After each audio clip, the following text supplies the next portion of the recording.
മണലി മടവാക്കര റോഡിൽ പെൺകുട്ടിക്ക് നേരെ യുവാവിന്റെ പരാക്രമം. മണലി പുഴയിൽ ചാടി രക്ഷപ്പെടാൻ ശ്രമിച്ച പ്രതിയെ നാട്ടുകാർ പിടികൂടി പോലീസിൽ ഏൽപ്പിച്ചു. വ്യാഴാഴ്ച ഉച്ചതിരിഞ്ഞ് 4:00-ഓടെയാണ് സംഭവം.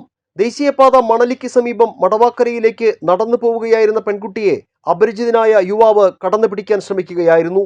വായ് പൊത്തിപ്പിടിച്ച് പൊന്തക്കാട്ടിലേക്ക് കൊണ്ടുപോകാൻ ശ്രമിക്കുന്നതിനിടെ പ്രതിയുടെ കയ്യിൽ കടിച്ച് പെൺകുട്ടി ഒച്ച വയ്ക്കുകയായിരുന്നു.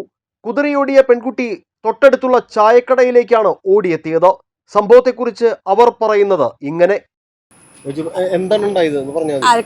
കരച്ചിൽ കേട്ടിട്ട് ഓടി ചെന്നപ്പോ കുട്ടി അതേ അങ്ങോട്ട് അവൻ പിന്നാക്ക ഓടിയപ്പോഴേക്കും ബൈക്കുമ്പോ ഒരാൾ വരുന്നുണ്ടായിരുന്നു. അതിനോട് പോയി പിടിക്കടാന്ന് പറഞ്ഞപ്പോ പുഴയിലേക്ക് എടുത്ത് ചാടി വെള്ളത്തിലേക്ക് ചാടി.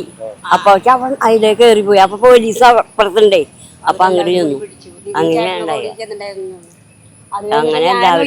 വന്ന് കരഞ്ഞ് ഭയങ്കര കരച്ചില്ല. എന്നെ വട്ടം കെട്ടിപ്പിടിച്ച് കരയായിരുന്നു. അപ്പൊ എന്തേന്ന് വെച്ചപ്പോ അവൻ വായ പൊത്തിപ്പിടിച്ച് അങ്ങോട്ട് വലിക്കാന്ന്. ഇവിടെ ആരും ഇല്ലല്ലോ. അങ്ങനെ പേടിച്ച് അങ്ങനെ കരഞ്ഞ് ഞാൻ അവിടെ നിന്ന് പിടിച്ച് വലിച്ചു കൊണ്ടുവന്ന് ഇവിടെ ഇരുത്തിയേനെ. അപ്പോഴേക്കും പിന്നെ അവനെല്ലാവരും കൂടി പിടിച്ചിട്ട് വന്നു. അതെ പാവല്ലേ, കൊച്ചുകുട്ടികളല്ലേ. നമ്മളെന്താ വിചാരിക്കുക, നമ്മളെ മക്കളും ഇങ്ങനെയല്ലേ. അതാ പേടിയായത്. ഞാൻ കണ്ടിട്ടില്ല കേട്ടോ, ആദ്യമായിട്ട് കണ്ടതാ. ഞാൻ ഹിന്ദിക്കാരനാന്ന് വിചാരിച്ചേ. നമ്മുടെ ഇവിടെയുള്ള ആൾക്കാരൊന്നും ഇങ്ങനെ ചെയ്യുന്നുള്ള പ്രതീക്ഷയില്ലല്ലോ. ഇവിടത്തുകാരനല്ല അവൻ, ഉറപ്പാ. അവന് വിവരമില്ല, കഞ്ചാവാൻ തോന്നുന്നുണ്ട്. മനസ്സിലായി, സംസാരിച്ചിട്ടറിയാം. ഒന്ന് ഈ കാടൊക്കെ ഒന്ന് ശരിയാക്കാൻ വല്ല പഞ്ചായത്തിലേക്ക് ഒരു ഇത് പറഞ്ഞോളൂട്ടാ. കാരണം ഈ കാട് ഇങ്ങനെയായി ആളുകൾക്ക് പെൺകുട്ടികൾക്ക് കിടക്കേണ്ടതല്ല. വലിയതില് ഉള്ളില് ജീവല് പോയി കേൾക്കുമ്പോ ആദ്യമായിട്ട് ഇങ്ങനെ ഒരു സംഭവം ഉണ്ടായി ഇവിടെ ഞങ്ങളുടെ അറിവില്. ഞങ്ങൾ 10-16 കൊല്ലായി കൂടെ. നാട്ടുകാർ ഓടിക്കൂടിയതോടെ രക്ഷപ്പെടാനായി പ്രതി മണലി പുഴയിലേക്ക് എടുത്തു ചാടുകയായിരുന്നു. ഉടൻ തന്നെ പാലിയേക്കര സ്വദേശിയായ കുമാറാണ് പുഴയിലേക്ക് ചാടി പ്രതിയെ പിടികൂടിയത്. തുടർന്ന് പ്രതിയെ ഈ വഴിയെത്തിയ മോട്ടോർ വെഹിക്കിൾ ഡിപ്പാർട്ട്മെന്റ് സംഘത്തിന് കൈമാറുകയായിരുന്നു. ഞാൻ ആ വഴിയിൽ നിന്ന് വരുന്നുണ്ടായിരുന്നു. അവിടെ നിന്ന് വരുമ്പോൾ ആ പെൺകുട്ടി ബൈക്കിന്റെ ഫ്രണ്ട് കൈ കാണിച്ചിട്ട് ചേട്ടാ ഒരു ചെക്കൻ എന്നെ ഉപദ്രവിക്കാനായിട്ട് ഓടി വന്ന് പിടിക്കായിരുന്നു. അപ്പോൾ ഞാൻ എന്ത് ചെയ്തു, വണ്ടി അപ്പനെ തിരിച്ചു പോയിട്ട് ആ ചെക്കൻ അപ്പോഴേക്കും അങ്ങോട്ട് ഓടി. എന്നിട്ട് ഞാൻ നേരെ വേഗം കയറി പോയപ്പോൾ അവൻ ആ മണലി പാലത്തിന് അവിടെ നിന്ന് അങ്ങോട്ട് ചാടി. എന്നിട്ട് ഞാനും വേറെ 1-2 ചേട്ടന്മാരെ വിളിച്ചിട്ട് ഞങ്ങൾ ആദ്യം ചാടാൻ നോക്കി, പറ്റിയില്ല. അപ്പോഴേക്കും അവൻ വെള്ളത്തിൽ ചാടി. എന്നിട്ട് ഞങ്ങൾ അപ്പുറത്ത് പറമ്പ് കൂടി കടന്നിട്ട് അവനെ പിടിച്ച് കൊണ്ടുവന്ന് സാർമാരെ അടുത്ത് ഏൽപ്പിച്ചു. പോലീസുകാരുണ്ടായില്ല. RDO മറ്റേ വെഹിക്കിൾ സാർമാർ അവര് റണ്ണിങ്ങിൽ വരുമായിരുന്നു. ഞങ്ങൾ അവരെ വൈകിട്ട് കൈ കാണിച്ച് അവരെ അടുത്ത് ഞങ്ങൾ ഏൽപ്പിച്ചു. പ്രതിനെ തടഞ്ഞ് പിടിച്ച് അവർ വെച്ചിട്ടുണ്ടായിരുന്നു. എന്നിട്ട് പുതുക്കാട് സ്റ്റേഷനിൽ സാർമാരെ വിളിച്ചിട്ട് അവർ വന്ന് പ്രതിനെ കൊണ്ടുപോയി. പിന്നീട് പ്രതിയെ പുതുക്കാട് പോലീസ് സ്ഥലത്തെത്തി കസ്റ്റഡിയിലെടുത്തു.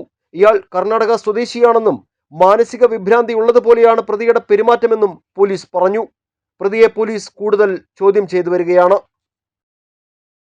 ദേശീയപാതയിൽ മണലി പുഴയ്ക്ക് സമീപം മടവാക്കരയ്ക്കുള്ള ഒരു റോഡാണിത്. ഇവിടെ ഈ പ്രദേശത്ത് ഒരു യുവാവ് മണലിപ്പുഴയിലേക്ക് ചാടി എന്ന വാർത്ത കേട്ടാണ് ഞങ്ങൾ ഇവിടേക്ക് എത്തിയത്. പക്ഷേ ഇവിടെ എത്തുമ്പോൾ സംഭവം നേരെ തിരിച്ചായിരുന്നു. നോക്കൂ, ഈ ദേശീയപാതയിൽ നിന്നും മടവാക്കരയിലേക്ക് പോകുന്ന ഈ കോൺക്രീറ്റ് റോഡിന് തൊട്ട് സമീപത്തായി വിജനമായ ഒരു സ്ഥലമുണ്ട്.